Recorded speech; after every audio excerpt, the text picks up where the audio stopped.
Hi, I'm Yawa. I'm back. It's great to see you again. I hope you've been well. Let's pick up where we left off with the timeless Tao Te Jing. Today, we're on chapter 60. Governing a big country is like cooking small fish. How do you usually cook small fish? In China, we heat oil in a pan, gently place the fish in, and fry it over low heat until it holds its shape. Only then do we carefully turn it over. We must not flip the fish too often, otherwise it will fall apart. Governing a country follows the same principle. Policies should respect people's natural state.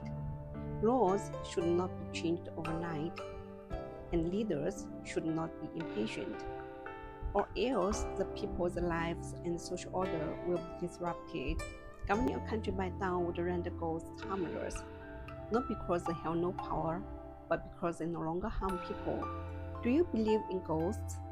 In ancient China, most people believed that when someone died, their soul became a ghost that dwelt in the underworld. Ghosts were thought to carry a gloomy, stagnant energy that could harm the living, and they were often seen as symbols of misfortune. In a society which is governed by Tao, it is naturally filled with fairness and clarity. There's no room for superstition. Even if ghosts exist, they would be restrained by Tao and unable to harm anyone. Governing a country by Tao, neither do supernatural forces harm people, nor do rulers oppress people. Then, the naturally belongs to all. This shows that people's fortunes depend on human actions rather than supernatural forces.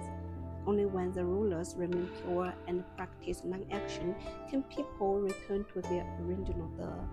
Thank you very much for watching. See you!